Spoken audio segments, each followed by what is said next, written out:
Now, I love this bit of the show because we're sort of calling it Made in Essex, which means we can do anything we like, quite frankly. It could be people making things in Essex. It could be people who Essex has made because they've had their success here. It could be people who are creating things in. It could be anything we like, actually. So I just think it's a great name.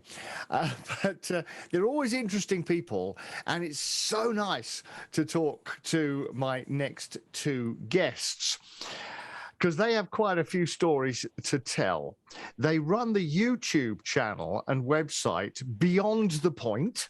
It records local history throughout Essex and beyond. I was looking at it earlier on this afternoon, actually, or this morning, to be honest with you. And it's absolutely great. And I never heard of the Heston monorail before, so I'm going to grill them on this very soon. I last spoke to them back in 2013. Now they are celebrating 10 years of making online documentaries, and they're the sort of hidden bits of history. I'm probably not describing it very well. Liam Heatherson and Joe Manda. Gentlemen, good afternoon. How are you? Good afternoon. We're good, thank you. Good. Excellent. Well, look, let's go back.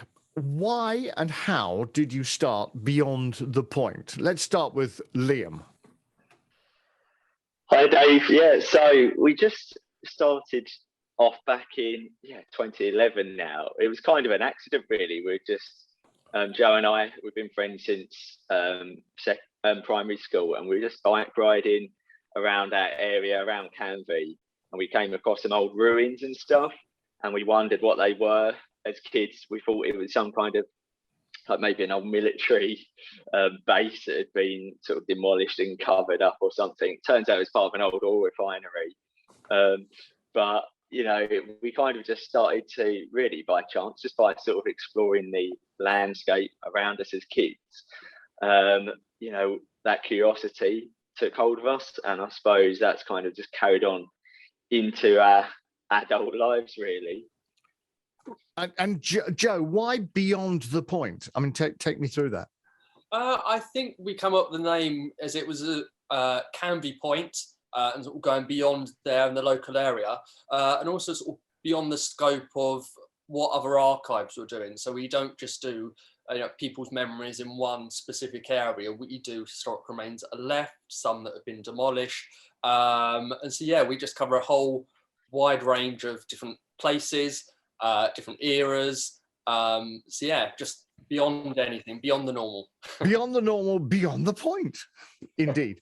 So just take us through some. First of all, tell me about the Heston monorail. Can you remember?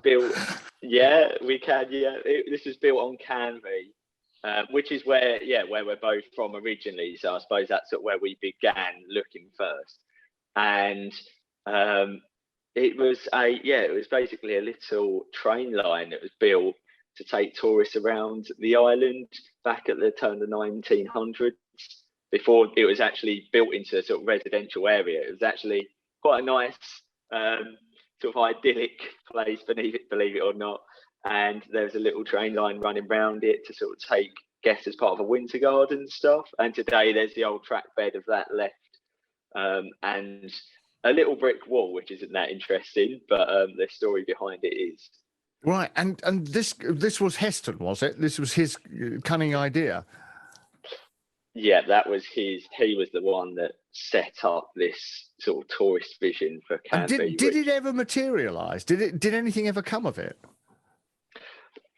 So I think basically he just maybe ran out of money or something eventually, but you could sort of say that, in the post-war period, Canvey became a really, really big tourist resort, which is why a lot of people sort of migrated here ultimately. So you could say that ultimately he was ahead of the game. Yeah, absolutely. Tell me about some of the other things that you have discovered over the time. Joe? Yeah, so we sort of started locally on Canvey and we're spreading out. So we include sites that are sort of southeast Essex, do a bit of Kent, even a bit of London. We've done some amazing sites. One of the most recent ones that we did, in fact, just last weekend, was a place called Who Fought, which is on an island in the Medway. So we kayaked out there, explored the island and this Napoleonic fort that dates back to the mid 1800s. Right. And it's just stuff like that. You wouldn't have a clue that it's on your doorstep. And so we head out to these sites, we photograph them and we film them. And that all ends up being an article on our website, and usually 5-10 minute video on our YouTube channel. Must be great fun doing it, isn't it? It definitely is, and it's a real eye opener just to see how much local history is still on your doorstep. And when we put the articles online, we have people contact us who say, "Oh yeah, I might have worked at that factory or that school," and so it's really fascinating to hear people, and also those who have taken photos of them like 20, 30 years ago of historic sites, and seeing how much they've changed over time. A lot of the stuff that I was looking at earlier on today were very military, and I guess that's because of the position of the area you're looking at, because it was a hugely defensive area for London, wasn't it? Yeah, I think a lot of the ruins that you can find, I suppose, in the countryside or across the country, especially as you say, sort of in the east and the southeast of England, I think they are military just because, yeah, obviously they're near the coast, so that was a good defensive position, but also because Britain historically has been sort of right at the forefront of a lot of conflict, and that technology changed a lot. A lot of these military sites became obsolete quite quickly. So you have a lot of forts from Victorian era, a lot of defences from the Second World War, even stuff from the Cold War. Sort of all over the place. The Cold War. What sort of stuff have you found from the Cold War, Liam? So we found quite a few little bunkers, some rather small ones, some very big ones. And these are from the Cold War rather than the Second World War? Yeah, I mean, most of them were sort of fallout shelters, but then we got taken round Gravesend nuclear bunker at the start of 2020. And that was a sort of civil defence bunker for that part of Kent. Wow, the Gravesend nuclear bunker. Yeah, you can actually visit that one yourself. Right, just rather than stay at home, sit under the stairs, and put your hands over your ears. That's what just that was probably what most of the public would have had to have done. I think so. Yeah, I think you're right. Look, could you stay there? We're going to do the travel news, then I'm going to come back to you in a second. Is that okay? And let's hear more of these, because half of these things that I was looking at earlier, I'd never seen before, and I know Essex pretty well. But I just want to know how you find these places. So we'll come back to you in a second. I'm talking to the guys about their wonderful website and YouTube channel, Beyond the Point. But let us know and find out now what is happening on the roads of Essex, because you've probably been driven beyond the point of madness at the moment, some of them. BBC Sounds. And it's the Dave Monk programme right now. I'm talking to Liam Heatherson. I just bit my tongue. Ow, that really hurt. Liam Heatherson. It was your fault, Liam. It's your name. Liam Heatherson and Joe Mander. And they're both from the YouTube channel and website Beyond the Point. And they record local history. But it's a sort of, Joe, it's a sort of hidden history, isn't it? Where do you find this stuff? So we sort of cover a mixture of places. Some are museums where we might get like special guided tours, but most of the places are just buildings and remains have just been left over the years that we go out and explore. And we find them through a mixture of online websites that perhaps have already covered them or documented the remains. And sometimes it's just a word of mouth. People say to us, "Have you heard about this?" And we will go out and investigate it. The Burnham Minefield Control Tower. What's that, Joe? It's a pretty impressive building, that is. And basically that would have detected any mines that were out in the waters around Burnham, and basically would have demagnetized them and made it safe so that ships could come in. Well, and where's that? What, apart from Burnham?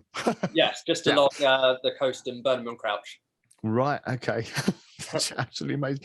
Liam, it sounds very military. Is it mostly military stuff?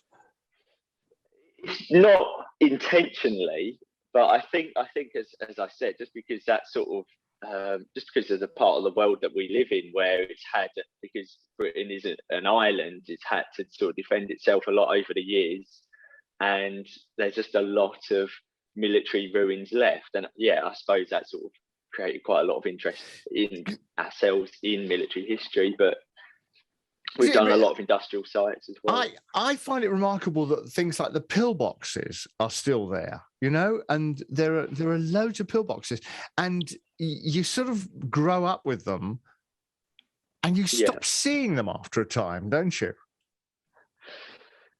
I think these sort of things, that they're always sort of there, but they're very much on the sort of fringes of society or of the towns and places that we live in. And I think that's sort of what our website is all about. It's kind of, you know, going beyond the point, as in going beyond the boundaries and sort of seeing the hidden sort of cultural bits of heritage that are left, really. Mm. And Joe, do you have many hits? I mean, do you have many subscribers to the website and so on? Yes, I think we've got about 2,700 subscribers on YouTube at the minute. So we're edging closer to that 3K mark. Right. And on the website, we get sort of a few thousand visitors every single month. And particularly on sites like Facebook, we've got quite a good fan base, and people are always really positive about our work. You know, we just do this as a hobby. We do this as fun because we enjoy it. And so it's so nice to know that people really appreciate it and are interested in the work that we do. Aren't you going to run out of places eventually? You've been doing this for 10 years now. Aren't you worried that you're, or will you just expand even more because you're Essex, Suffolk, London, bit of Kent and so on? So are you going to expand? There's always more to see and do. So we'll just keep expanding, as you say. Maybe in another 10 years, we'll be talking to BBC Gloucester or someone like that. Who knows? You'll be spreading the net out. Have you gone underground at all, or is it mostly above ground? Yeah, we do go under. We do find ourselves going underground quite a lot, actually.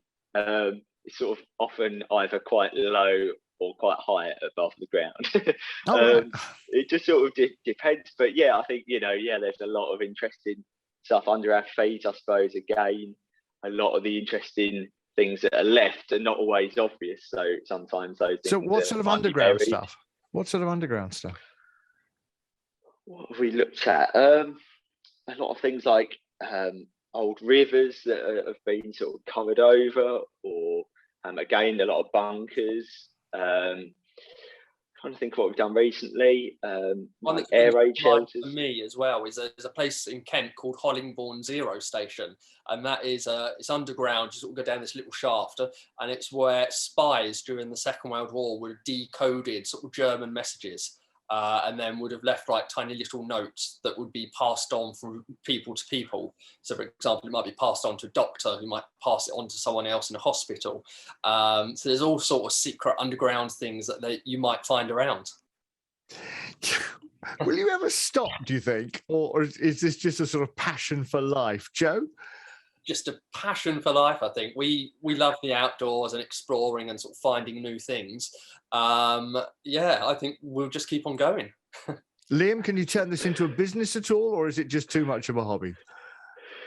It's a tough one. I think we've just not gotten round to it, and I don't know whether we really will or really want to. I mean, you know, I think we just love doing it, you know, unconditionally. Really, it's something we do. Ultimately, obviously, it's great to have an audience for it, but we do it because, you know, we find it interesting, and you know, it'd be nice to sort of build it more. But I think if it sort of became a business, it might maybe lose its charm.